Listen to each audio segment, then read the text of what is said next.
Hello, everyone. Welcome to the back to the channel. This is John from Flippin' Ain't Easy, and I just did a live stream with Esteban from Liquidation Motivation, and we just concluded that live stream. I'm hopeful that he will be able to join us here pretty soon.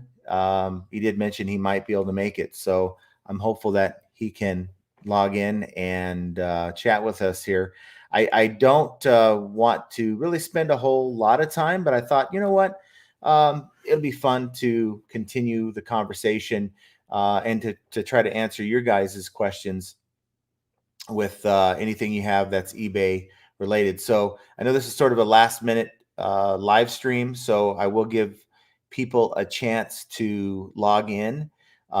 This will be also a recorded video that will appear on my channel. So any questions that you might have, any comments or anything like that, please, of course, comment down below.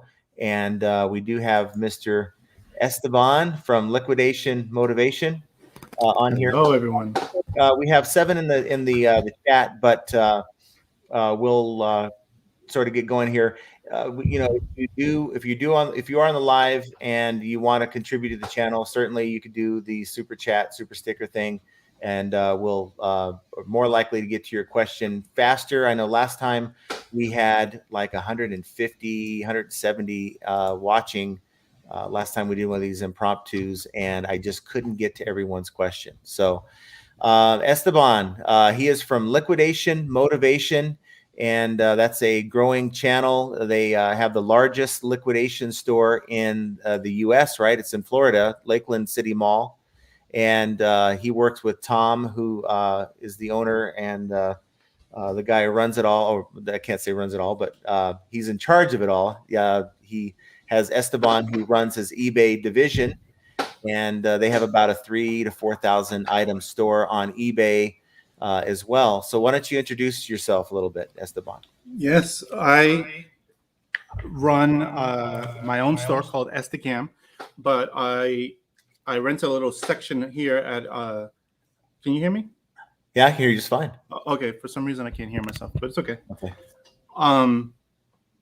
So I run my own store from home, and then I rented a little section here at Resale America, and Tom recognized what I had set up for myself, and because of that, he says, "I want you to run our store," and I was like, "I'm willing to do it." So I started. I led his team to redo his whole system, and the reason for that is because they were having issues locating items. They were having issues on re photographing the items properly. There was just a lot of things that weren't in place, and because Tom has so many different businesses, he wanted me to be in charge of specifically this department of his many businesses. Right. So I'm leading his team where they are strictly photographers and doing shipping and doing inventory management. Those are the 3 main tasks for them. Okay. Whereas they are using my VAs to list those items using InkFrog. Okay. I'm familiar with InkFrog.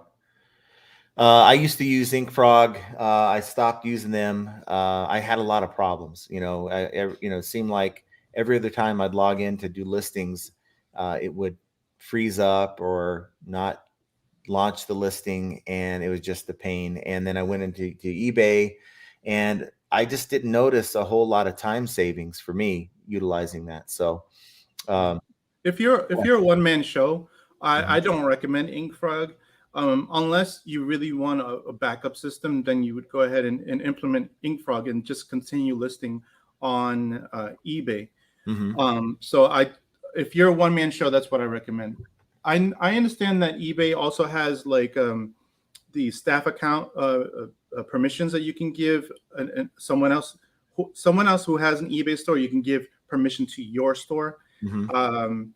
But it's limited in a sense, because because for one, eBay doesn't keep all of your drafts. It deletes them after a while. So Right. so if and you won't know what was deleted and what's not. So that's the reason why we use InkFrog.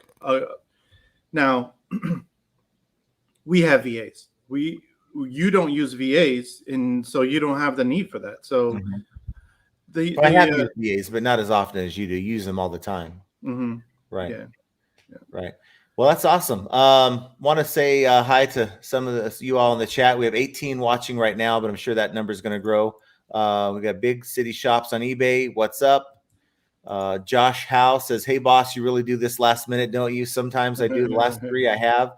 We were doing Esteban show over the last an hour and a half, Mhm. and I said, you know what, I could do this all day. Let's just jump on my channel. Now Yeah, why I'm not? plan on doing this only until 10:30 a.m. Pacific. That's 1:30 Eastern, because I need to get my stuff done here, and I can't play YouTube all day. Yeah. Tom and Bell Cell, hello there from Scotland. Hi. And then we have Deborah. She finally made a live. Nice to see you, Yay. Deborah. And then we have Kathleen Wilson. Hi from Georgia. So hello, everyone. Put your comments and your questions in the chat, and we'll try to get to you here. We were having a really good conversation about the different ideas and things that we do on eBay, and not everyone is the same when it comes to how we approach our business, and just talking about different things. We're not going to rehash that conversation, but certainly we can continue the conversation. So if you want to see the first part of the conversation, shoot over to Liquidation Motivations channel. But just to kind of give you a nutshell, we're talking about things like handling times and how that affects. I was telling Esteban about how I use the coupon feature, the uh, public coupon, where it's helped my sales tremendously. And, we even talked about how this whole new, and we can maybe talk about that more, but this whole thing, if you saw Rockstar Flipper's channel, he came out with the thing saying that eBay has implemented for some on a beta level, where if you have an offer to watcher, they have to pay or provide their credit card right away. And he provided a screenshot. So I don't know, since eBay is not being transparent with this, I don't know if they are providing only a certain buyer this ability. Is it a certain seller and their items that's requiring these buyers to provide a credit card? Maybe only a handful of sellers that are doing this, but for me, it's finally a step in the right direction if that is being implemented, because we needed this a long time ago as sellers. And I don't know what your take on this is, but to chase a buyer that you just gave a discount to, you're charging your other buyers full price, they have to pay now, and you're giving this guy a discount and they won't pay, just doesn't sound right to me. Yeah. I feel you on this. But it is an issue. It is an issue that is currently being addressed by eBay, and because they're working on it is a good thing. Once they fix all their bugs, I believe that we'll be able to take full advantage of it. Yes. So allow them. I would, in my opinion, I say let's allow them to do their thing. Let's have them do those beta tests. Let's have them do what they need to do at their end, because we really don't know what's happening behind closed doors. We don't know what's happening behind eBay's warehouse, or whatever they call it. And so let them fix those bugs, so this way it doesn't cause more issues down the road. Right. You did mention that. Right. I mean, I don't even know if I'd want to be a part of that beta test. You saw what happened the last month when they did the fall seller update. That wasn't, there's nothing beta about that. That just went live and flipped everyone's listings upside down to the point where they weren't even being seen, or they weren't able to make a sale. So yeah, I almost think you're right on that. And I do think you're right on that, in the sense that I'm kind of glad they didn't hit me up for beta on that. Who knows what they would have done. Yeah. So yeah, eBay should have put their fall seller update in beta mode before they, there's this mad rush about what is this whole thing about Q4 that eBay has to go and start doing these tinkering with their site. I just never understood that. Your slowest time of the year historically for most categories, not all, but most categories, has been the summer. So, come June, why don't you try? Let's say we have this thing we're going to launch in Q4. Let's try it now. Let's throw a beta for certain sellers. Let's maybe implement this for this category and see what it does, so that when we flip the switch for the other categories, it doesn't delete or cause people to lose thousands upon thousands of listings. Yeah. I watched the video before going on your channel this morning. There's I don't know if you heard of Don, the auction professor. I think so. I've heard of Yeah. him. Well, he was talking about how he had to go in and basically sell similar. So his listing was there, but nobody was seeing it. So he had to go in and do that thing I was telling you about, how you end and sell similar to bring your item up to higher Refresh in the search. inventory number. Yeah. But he was doing it just so his item would be seen, Yeah. and so you're talking about that over thousands. I mean, maybe 20, 30,000 listings. Imagine having to do that for each one. I don't think that there is a way, and correct me if I'm wrong, but I don't think there's a way you can do a bulk sell similar, right? Where you can go in and we're going to end all these, but we're going to then go in and bulk sell similar. Actually, you can. You can? You could do 2,000 at a time. Okay, to sell similar. Yes. Okay, can you end them and then sell similar so you don't have two running at the same time? That's correct. Okay, well, that's awesome. Well, someone needs to tell him, because he was making it out like he was like, it's all this work. We have to go through each listing and sell similar. And if it's that easy, But John, you didn't get the guide. You didn't get the eBay guide. I still haven't got the eBay guide. Oh, and man, the instruction manual. And yeah, I had Esteban set up as the manager on my YouTube channel, so I could actually have our original live feed go on both channels, and it allowed me to put him as editor. But then when I try to put him as the manager, which is the level necessary, it wouldn't allow me to do that. So I think you're stuck as editor of the channel. But we were talking about how eBay, does not provide us sellers with a rule book or not even a rule book, on a manual on here's what you need to do on eBay to be successful.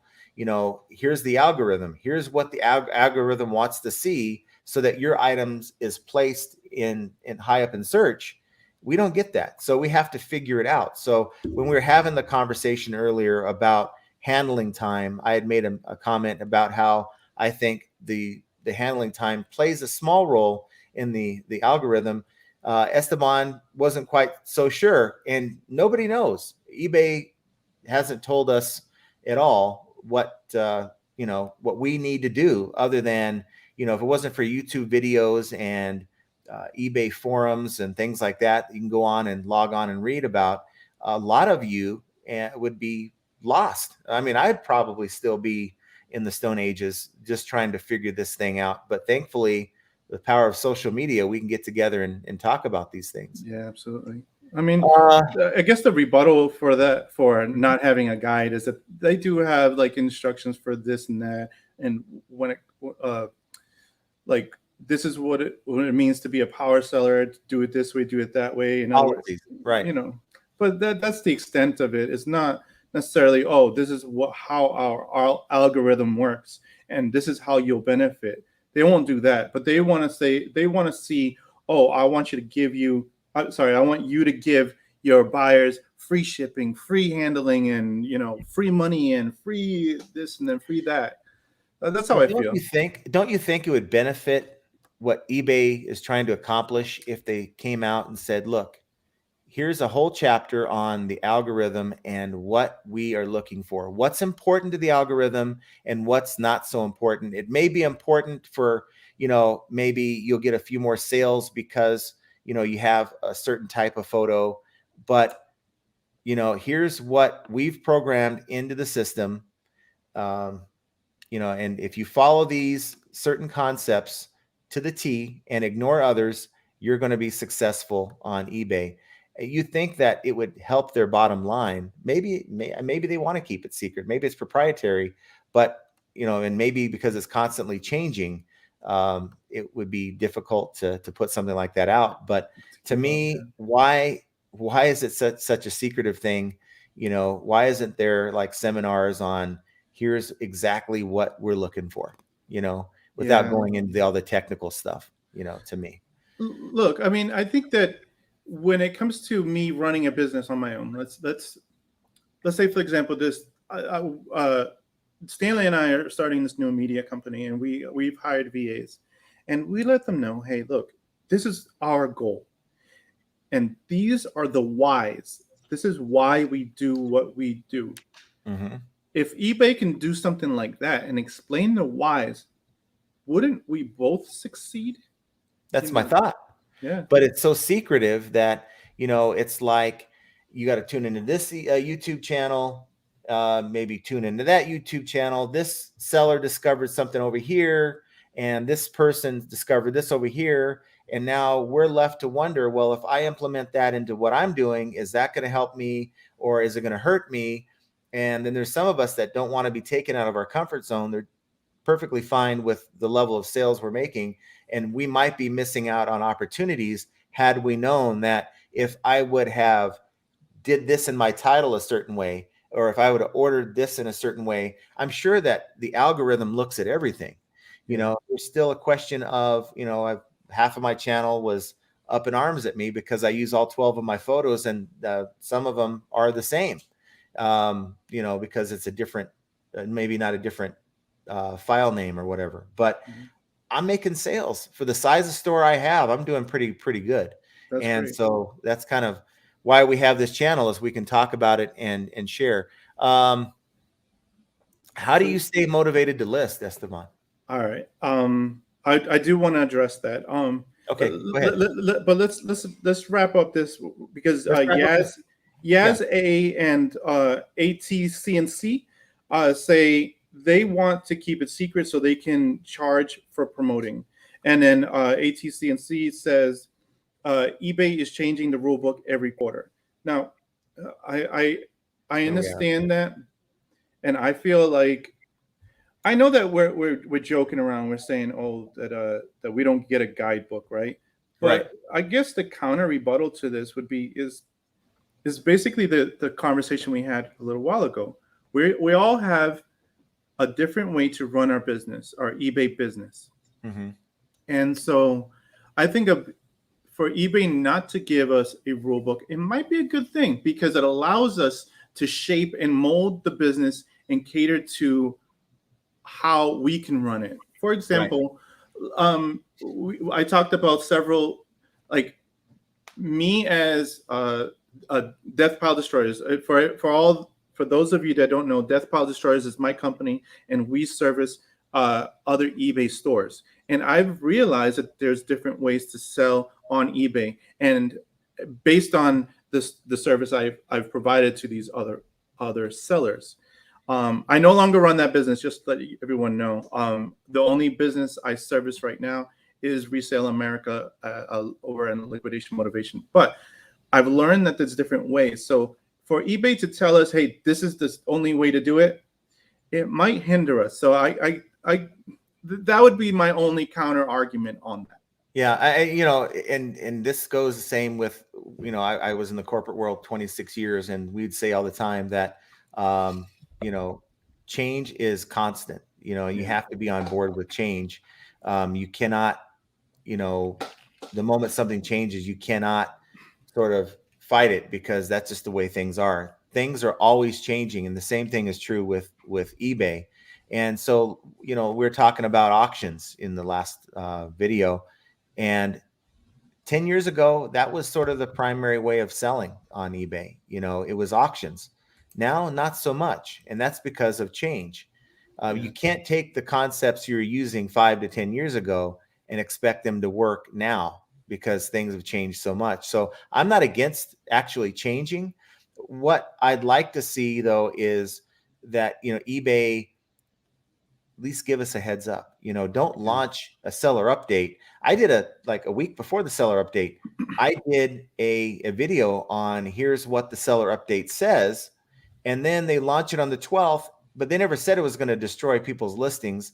It never said that they were going to go in and take a category, an item that was normally in a category, and totally move it here. Or like for some people that sell like dolls and things like that, totally just put them all together, where now the subcategories are gone and one doll is considered the same as the next doll.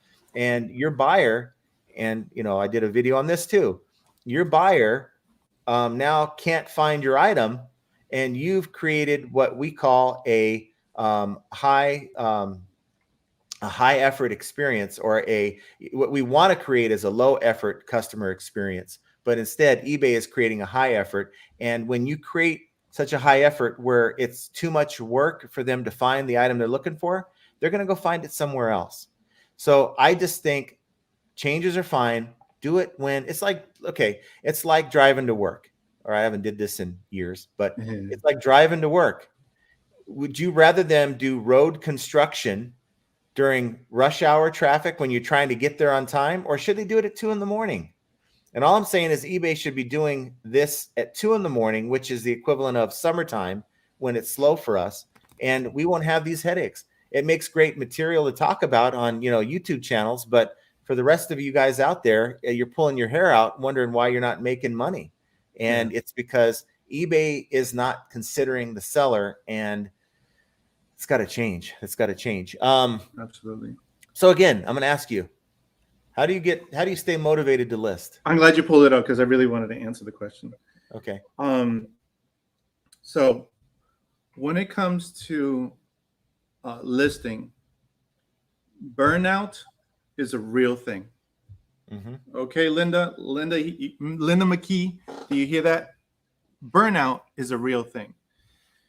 So that's true. The best thing to do is to find a groove and pace yourself. In other words, we hear it all the time with Chris Lynn at Daily Refinement. Just start with a little bit and just tweak a little bit more. Just add a little bit more each day, 1% each day, and then find different processes that is going to speed up that progress. Yes. Now, in my opinion, when I was doing photography, and especially if I'm running my business from home, what I would do is I would have something running in the background, like a baseball game that I'm interested in, while I'm photographing. This is very similar to, let's say that you're at the gym and you're on the treadmill and you're watching a 30-minute television show. Mm-hmm. Your run on that treadmill is going to seem a lot faster while watching a television show rather than watching the clock. That's true. That's very true. Is it 30 minutes yet? Is it 30 minutes yet? Yeah. You don't want to do that. You want your mind to be elsewhere while photographing. Now, you cannot apply the same thing when it comes to listing. Photography and listing is two different mindsets. One is a very routine, mundane flow of things, and you can put your mind elsewhere. As far as listing, you need to think about those words that you're typing. Yeah. And so you can't have the baseball game going. Otherwise, you're going to be typing baseball phrases. So it's best to listen to instrumental music that has no words, no lyrics, not even a familiar tune, because otherwise you're going to be humming that tune in the back of your head. So listen to maybe a jazz or whatever music you want, but it's instrumental. You're not familiar with any of those lyrics that coincide with that music, and then start typing away to create that listing. That would be the tools or the tricks of the trade when it comes to staying motivated to list. Right now, we use VAs, so that's off my plate. We have photographers, so that's off my plate. But that would be the way I would go about staying. Yeah, I agree with you. Having something like when I work in my garage and I'm doing photos out there, I'll have my music going, or I'll have like a podcast going, and something that will keep my mind focused. It always helps to have, if you have eBay related stuff playing, that success you hear is motivating to kind of keep you, pushing forward. But I got to tell you, I on Sunday, I have NFL Red Zone going, and I have two monitors. I have this one on here, and I have my listings here, and I'm plugging away, and I get it done. That's what And I do. I'm listening to what's going on. I peek over every once in a while, but I get my stuff done in batches. I bring all the stuff that I photoed in, and I'm going to work. Yeah, And that's absolutely. just, that's how I roll. But it works out. And name me one workplace where you could do that. So Yeah. that's awesome. So if you think, as far as motivation, where else can I set my own schedule? Where else can I do the things that I want to do? I don't have to beg for vacation. I don't have a boss breathing down my neck. And for that, it's motivating enough to where I know that the alternative is, if this doesn't work, then I'm back to that. So that's what keeps me going. I don't want to have to live, 26 years in the corporate world, trying to get approval for the job you're doing, and dealing with evaluations and being scrutinized and looked at and talked to, and all this stuff. And I've got awards from doing great too. It's just a level of stress you don't want. So make this work. That's my motivation. Can I jump in? And Yeah. one last thought is their motivation is not real, in the sense that when, let's say that you read this great motivational book and you're like, oh man, tomorrow I'm gonna hit the ground running tomorrow. Yeah. And then you go to bed and then you wake up, you just resetted your whole brain. And now you're back to where you originally were. You're not motivated anymore. You reset yourself. We as humans have to sleep. In other words, we have to reset our brain. So, motivation is not a real thing in that sense. But if we have systems in place and say, okay, this is the routine, I just have to do it and get it done, and we don't make it daunting on ourselves and say, oh, I'm going to list 1,000 listings today. I'm just going to do 10, let's say, for example. Mm-hmm. 10 today, then okay, 10, I'm just going to get it done, boom, boom, boom. I don't have to think about it anymore. Let me move on. That is the appropriate way to handle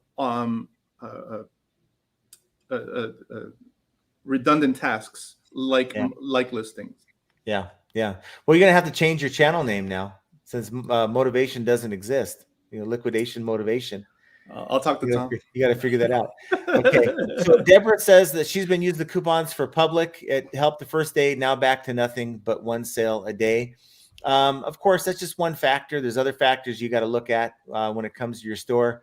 But I know it's working for me. I know that, to say that, hey, I would be at zero sales if it wasn't for the coupon would be really false, because I think my sales would still be okay. But I think the coupon is actually taking me, maybe added another 20 to 25% to my sales. And again, you might be selling something totally different than me. The market may react a little different to coupons for you than for me. I like, just like these guys here at Liquidation Motivation, they sell anything and everything that Amazon sells for the most part. And when you're selling a wide variety of things, it's hard to gauge, what, works for a particular item. But for me, overall, it works. And, talking to Esteban about, utilizing that, because, try it for a week. If it doesn't work, you can always turn it off. Right. Yeah. And in my Go ahead. opinion, I think it could be, and not to be disrespectful to you, Deborah, but it's very possible that on the first day it worked because all your desirable items had sold, but now all you're left with is undesirable items. I mean, again, I can't see behind closed doors. I don't see what's going on inside your store, but that could be one. It could also be that, like for example, my personal store is mostly clothing, so it's so niche that a buyer is I'm going to find the right buyer for the right item. For example, if I sold this pen, I can sell this pen to a male, a woman, a child, that is a size large, a size small. To this pen, I can sell that to, right? But a shirt, I can't. I can only sell it to a particular size and a particular gender. How much So you want for that pen? how much you want for this pen? Yeah. How much you selling it for? Oh, this is mine. Oh, okay. Well, you said you could sell it. So yeah, you just got to keep tinkering. You got to keep trying new things. Don't just say, it worked for me the first day, it's not working since. Give it some time. But also don't say that I put this into play and this is going to fix everything, because there's other factors involved. See, everything that I do isn't just one thing that works for me and hey, this is why I'm making sales. I do a combination of all kinds of different things, and collectively, between good photos, good titles, quality price listings, finding the market price that we talk about, and the other intangibles, that combines to get one customer to say, I want to buy that item. Now, had I not offered the coupon, had maybe I had a picture that wasn't a very good quality, maybe my price was too high, all those factors, with one thing being off, can turn a buyer away. Yeah. And so you got to think of it in terms of the overall picture of what are all the things that I can do to get that buyer to buy my items. Here's another question from Resale Rejects. Do you think they actually ask the sellers, talking about the implementing changes? My offer acceptance rate has dropped, but the few I have had accepted the last few weeks, I've received payment within a few minutes. And so, I do know that Don from Auction Professor, or the Auction Professor, he was talking about he doesn't want to have to enforce instant payment on best offer. I guess he deals with collectibles, and the idea, I might have one buyer that is shopping. They may want a bundle. They want to bundle 10 items and they want a deal. And so if it's making them pay for each one up front, but that could be done with programming. You should be able to have it under your seller preferences that require instant payment for best offer, and turn, because we already have nothing right now, so it's easy to turn it on and off, I think. No, we have accept offers. Accept payment immediately, but not for offers. For the other things, yeah, we do. Yeah, well, that's the whole thing they're doing with beta right now. Yeah. They're trying to implement that offers to watchers. So okay, we got about 30 minutes. We have 49 in that are viewing right now, and so I'm glad you guys are on board. Hello to everyone. Huh? I was going to say hello to the rest of the people that joined us. Hello, everyone. So we're going to throw some comments here. I also heard that doing bulk sell similar shows it as one action. If you do individually, it gives enough space in between each item to make eBay's algorithm think you're listing several items. Oh, I never even thought of that. Yeah. So yeah, that's interesting. You know what? Let me speak on that, because do you remember me telling you that for Tom's store, this is how we initially met, by the way, is that I'm going to list golf club covers for at the cost price, right? So right. It's going to be our loss leader. Yeah. I see it right now. So we're going to sell that super, super cheap. So this way we could, for every transaction, we get rated. Our metrics are rated based on the transactions that we make, not the orders. So if somebody bought an order of 100 items, that's still considered as one transaction. So Josh is saying something very similar. So sell similar as bulk shows as one action, but if we do it individually, gives us space between each item to trick that eBay algorithm. And he might have a point there. Yeah, yeah. And how about informed change? That's what most people want. Tell us about it and explain it. It's transparency. Why would you put out a one-page summary when we need the details? If you are these as individual sellers, we're all running a business here. This is our business.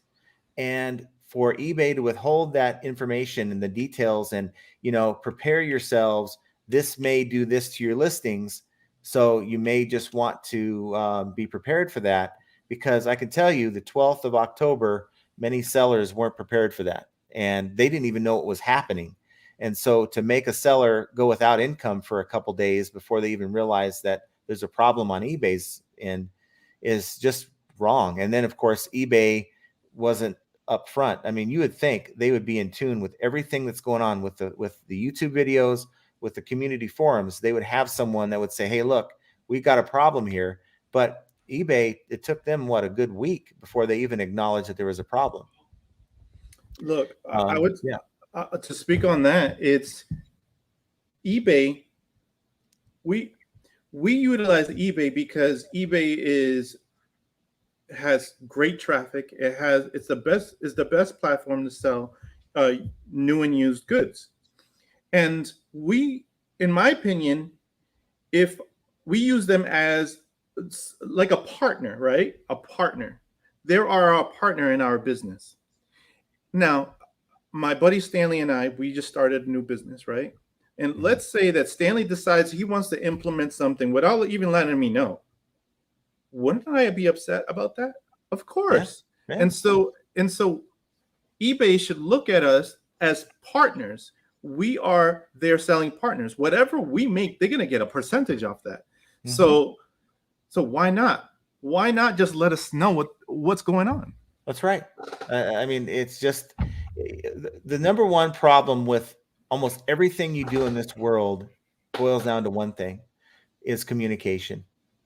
Whether your personal interactions or your business interactions, I've learned in my life that, there's been many times that I went, if only this person or only if this business would have communicated their expectations or communicated what they've learned, if they would have done that, if eBay would have done that, how many sellers would have such a better experience selling on this platform. But, it's just for whatever reason, it's the hardest thing for companies and people to figure out, hey, we need to communicate better. Yeah. That would be my number one thing that eBay could do, is to communicate. Hey, you want to fee us sellers to death? Tell us, look, we're not so much interested in and they'll never come out and say this, but we're not so much interested in your selling experience. We're trying to make money for our shareholders. But at least we're not getting frustrated because this isn't happening and we're expecting it to happen. Just tell us you're not going to implement these things for the seller experience. I'm kind of sour on eBay sometimes, so I apologize. He's venting. Let's take a look here. What we have here. We have someone that wants to know, how do you get buyers to pay quickly? I'm having issues that once it's on its way, they just seem to FK. Now, I think he meant to say forget to pay for all the items. Okay. So, I would say that's the problem with auctions. Someone places we talked about this on the live stream before, but someone places a bid on your item. You're the only bidder on the item. They go away. They find the item that is, buy it now. They get it, and they never think twice that they won your item. People don't read anyway. They don't read their messages. So you really can't do anything about it. You can send your invoice. You can, eBay is behind the scenes sending them, a reminder constantly. But, after that fourth day, it hasn't paid, just cut your losses, cancel the transaction due to buyer non-purchase, and just relist it. That's correct. and stay away from auctions unless you absolutely have to. Auctions are sort of 10 years ago. Yes, you can still sell stuff on auction. You'll find that you get less for it, and you have to run people down. And I think your time is a little bit worth more than having to email someone or message someone on where's my money. Yeah. Okay, so on second day of payment, okay, so on second day of payment, I will send an invoice. In there, I tell them that this has been shipped as soon as I receive payment. Also tell them after the 4 days, I will cancel the item for non-payment. Right. And there's nothing more you can do, really. Yeah. You can use your phone app to send them a reminder, and then after that you could send an invoice if you want. Right. Here's one. Do you boost your items visibility with premium placements on eBay? I think they mean the promoted listings. Yeah. So for us, we do that. We do that for all of our items. And I implement it inside the price of the item, so I know that I'm not losing. So yes, I use promoted listings. So you up the price a little bit to make up for that 10% promoted that you're using? Yes, that's correct. Okay. I don't. I mean, but then again, I just figure with liquidation lots, my cost of goods are fairly low anyway. Yeah. And, I start higher than normal, and I bring down my price in small increments every day anyway. So 1% is where I go. It's not that big of a deal. Now, I would definitely recommend you promoting your listing in some way, shape, or form, at least 1%, because if you're not playing eBay's game of promoted listings, you are going to miss out on some sales. I hate to say it, but you got to get in the ball game and at least do 1%. Yeah, I agree. John, in regards to lowering prices, just a quick tip for those who wants to lower their prices. Mm-hmm. I can't find this information. I've been looking all over for it, but I know that Ryan at Rally Roots, Mm-hmm. they said that, and Rockstar Flipper, Casey the Rockstar Flipper, and I believe Lindy Glenn, they said that if you lower all your prices, or let's say that you lower your price on one item down 10% or lower, any watchers that are watching will receive an email stating that it lowered. So we try to do that. We take 10%, but I know that you can't do that for all the items. But that's just one of those things that I would love to like. Can you lower it to generate that email and then bring your item back up? Yeah, you could. Yeah. Just so you can get, I forgot about that item, and they come back. Well, I guess they're expecting a lower price, though. Yeah, that you could trigger it, and then they'll receive, once they click on it, then they'll see that it didn't lower, and it's like, I still want it. Let me buy it. Yeah. That might happen. Yeah, at least they'll get them looking at your item again, right? Exactly.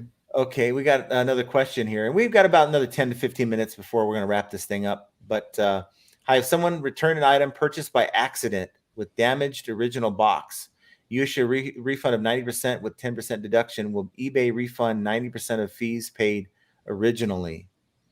I think what happens is when you utilize that refund tool, they do not refund your final value fees.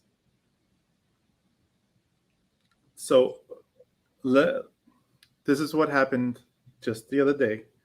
I sold 2 printers to a buyer, and he only returned one. Mm-hmm. And in the description, when you send a partial refund, it says that you will be protected under seller protection because you offered 30-day returns. Mm-hmm. And you're allowed to give a 50% partial refund. Mm-hmm. I don't know if that answers the question. Well, right. But I guess what the concern was, hey, I'm only going to take 10% off because of, damage the original box or whatever. Right. So it's not in the same condition, but it's offset by the fact that the 10% or whatever the final value fees, I'm not getting back. So I'm losing out either way.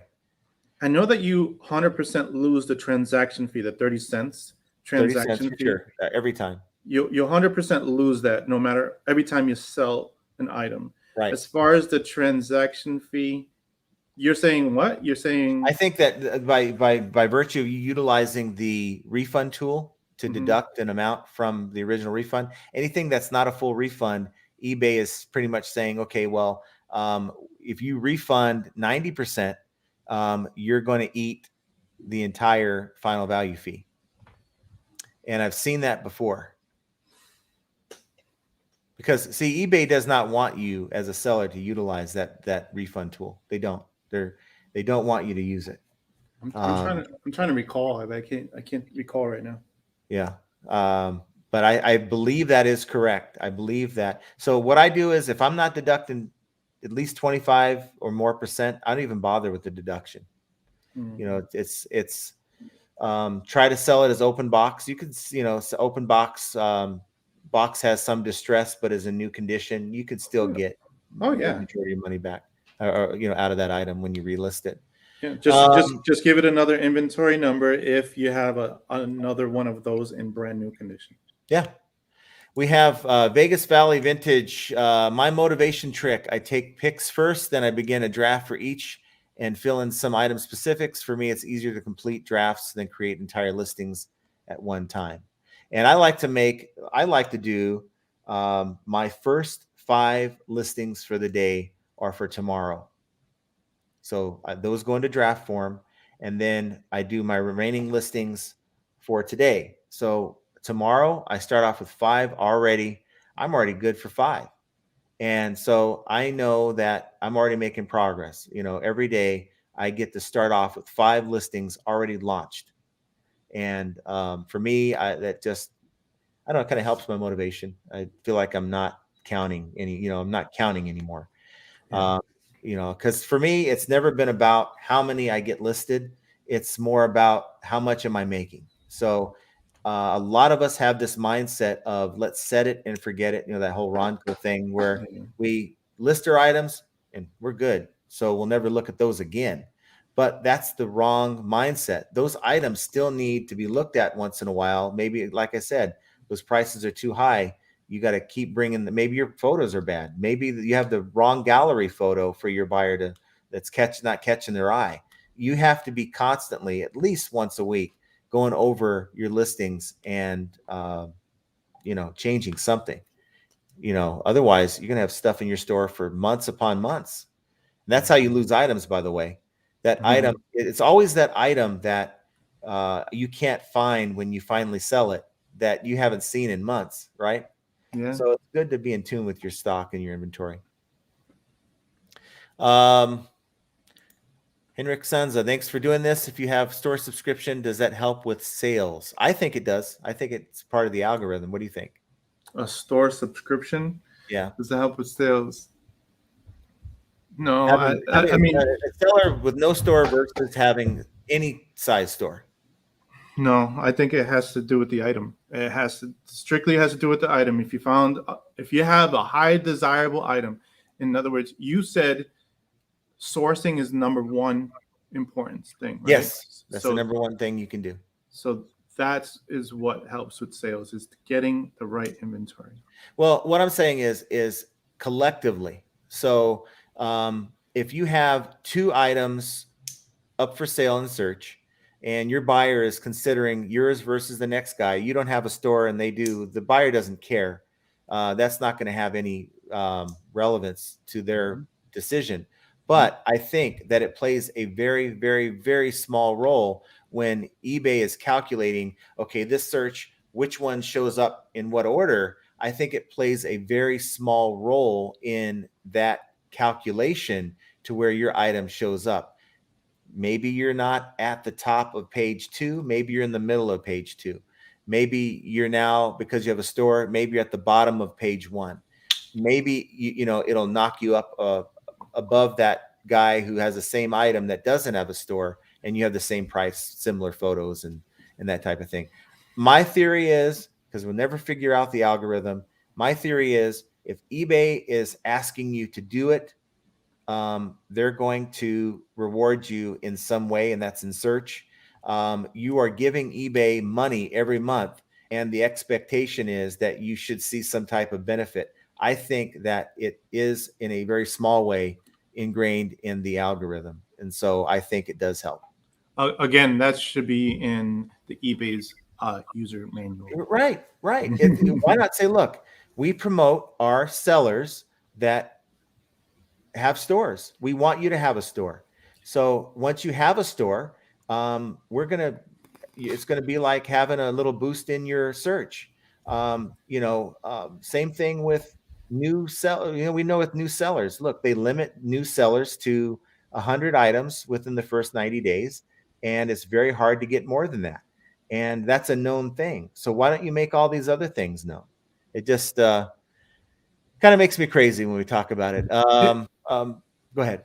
I was going to say that it shouldn't be up for debate. It shouldn't be, oh, you think this way and I think that way. No, eBay should tell us, hey, this is what it is. Right. And then just the way it works out is whoever has the right answer is the more successful because they're utilizing what eBay has quietly put out there and won't talk about. We've got Deborah. How do you find other sourcing liquidators? I keep searching the internet, but maybe I'm searching wrong phrase. What do you, you guys get a lot of truckloads of stuff there, so I'm sure that's more of a question for Tom, but any insight on that? Yeah, sure. So here's how I did it. When I started my eBay business, I did like everyone else, started at the thrift stores. Then I graduated to the bin stores, which is the Goodwill outlets. Then I graduated on buying pallets or gaylords of clothing. And here's what I did. I went to my buddy Tito, and he was working at Suncoast Liquidations at the time. And how I found him was through the Rockstar Flipper. But not only that, I noticed I did a search, and I saw who were the liquidation companies in my radius within arm's reach of me. Right. Right. And then I saw that the Rockstar Flipper had interviewed Tito over at Suncoast Liquidators. I went and visited them, and I visited the other liquidation stores in the area. And so I built that network, net communication with them. And then they were able to open up all these other doors when it comes to liquidation. Right. So for Deborah, I recommend you start locally first and then start branching out. Right. And networking is very helpful. So if you know any, sellers in your area, find out, pick their brain, how they source. But a couple things is to me, and you could probably attest to this, not all Amazon pallets are created equal. Mm-hmm. Not all liquidation distributors who distribute Amazon pallets are created equal. You have a number of them who like to pick through their lots and give you what's left over. And you just got to find that one distributor, or maybe try to find as more than one would be ideal, but find those that give you the best value for your money. Because I've done the same thing. I key on certain sellers, the liquidation lots that give me the best value for what I'm putting into it. And of course, we talk about that all the time. That's how you make money in this business. Just to throw out a few websites at you would be number one, Bstock, liquidation.com. The other one would be macy'sliquidation.com. Yeah. And then Lindy Glenn's favorite, Wholesale Ninjas. I don't know. I've never done. Oh, there's bulk BU.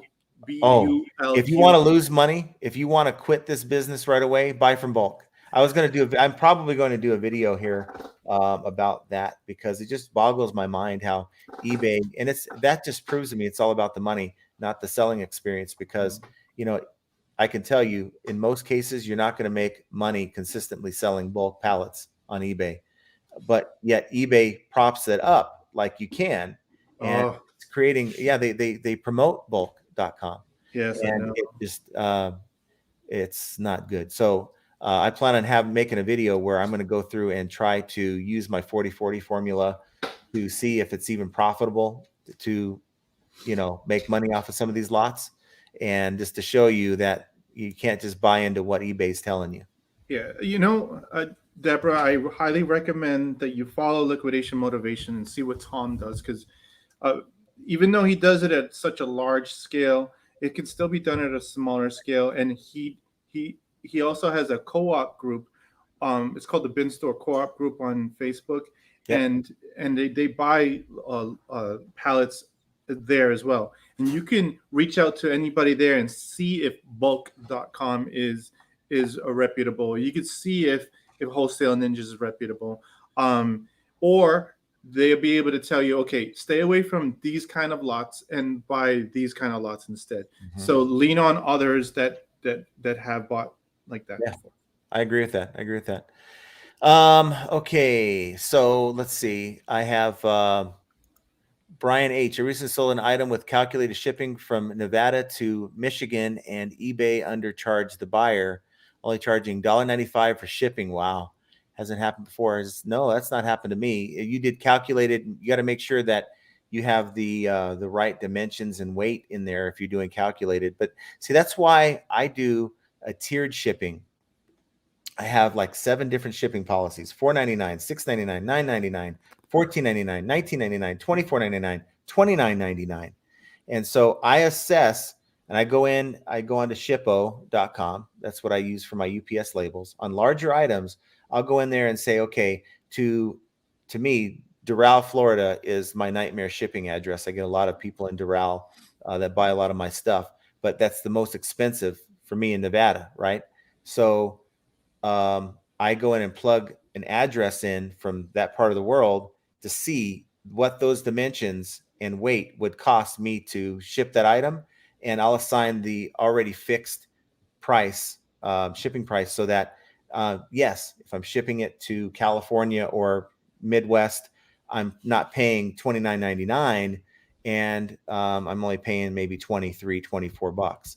But it offsets, because there's times that I charge less than what I actually collect on shipping. It's just kind of the way it is. But you want to avoid situations where you're not overpaying or you're undercharging for shipping. Maybe he selected medium mail by accident or something.